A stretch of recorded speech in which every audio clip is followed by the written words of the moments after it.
વડોદરા શહેરના વિસ્તારમાં સમાવેશ થયેલું કરોડિયા ગામ છેલ્લા 7 વર્ષથી પ્રાથમિક સુવિધા અભાવે સંઘર્ષ કરી રહ્યું છે.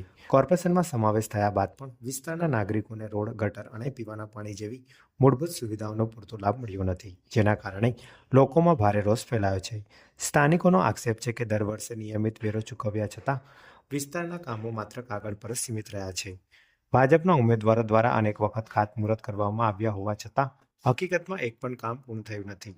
પરિણામે ગામમાં વચનોનું રાજકારણ અને દેખાવની રાજનીતિ સામે લોકોમાં અસંતોષ વધ્યો છે. આ પરિસ્થિતિને પગલે કરોડિયા ગામ અને આસપાસની સોસાયટીઓના નાગરિકોએ એકજૂટ થઈ પરિવર્તનની માંગ ઉઠાવી છે.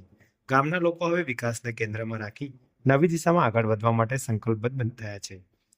સ્થાનિક નાગરિકોએ આવનારી ચૂંટણીમાં સ્પેજલ વ્યાસ અને તેમની સમગ્ર પેનલને જીતાડવાનો નિશ્ચય વ્યક્ત કર્યો છે. લોકોનું માનવું છે કે નવા નેતૃત્વ દ્વારા જ વિસ્તારમાં વાસ્તવિક વિકાસ શક્ય બનશે. કરોડિયા ગામમાં ઊભી થયેલી આ સ્થિતિ હવે સ્થાનિક રાજકારણમાં મહત્વનો મુદ્દો બની રહી છે અને આવનારી ચૂંટણીમાં તેનું પ્રત્યક્ષ પ્રતિબિંબ જોવા મળશે તેવી શક્યતા વ્યક્ત કરવામાં આવી રહી છે. અધિકાર તમારો છે, વોટ તમારે આપવાના છે, કોને ક્યાં કેટલા વોટ આપવાના છે તમારામાં છે. પણ હું સ્વેજલ ભરતભાઈ વ્યાસ તમને ખાતરી આપું છું કે એક વોટ તમારે અમારી પેનલને આપેલો એક વોટ વ્યાજ સાથે પાછો તમને ના આપું 5 વર્ષમાં તો મારું નામ સ્વેજલ વ્યાસ નહીં. ગર્વ થશે, અભિમાન થશે.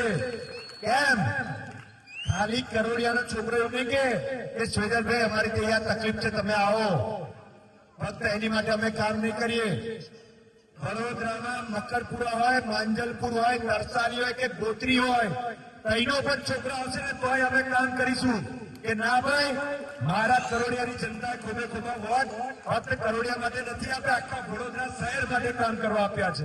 ભાજપમાં હમણાં અમારા યુવાન સાથીભાઈ સ્વેજલ માટે બોલ્યા કે ભાઈ ચૂંટણી આવે ત્યારે જે વરસાદ આવતા પહેલા દેડકા હોય જાય એ રીતે આ સ્વેજલ ચૂંટણી માટે આવી ગયું છે.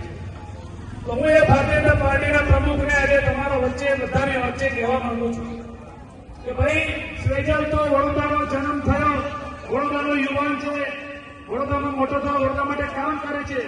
આ ભાજપના પ્રમુખ તો ક્યાંથી આવ્યા છે? પાટણથી આવ્યા.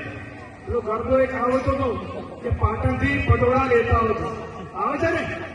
તો ભાજપે તો પાટણથી પટોળા ન લાયા તો પાટણથી પ્રમુખ લઈ આવ્યા. તો વરસાદનો દેડકા કોણ કહેવાય? કોણ કહેવાય? આ ભાજપના પ્રમુખ જે એની પર વાત કરે છે.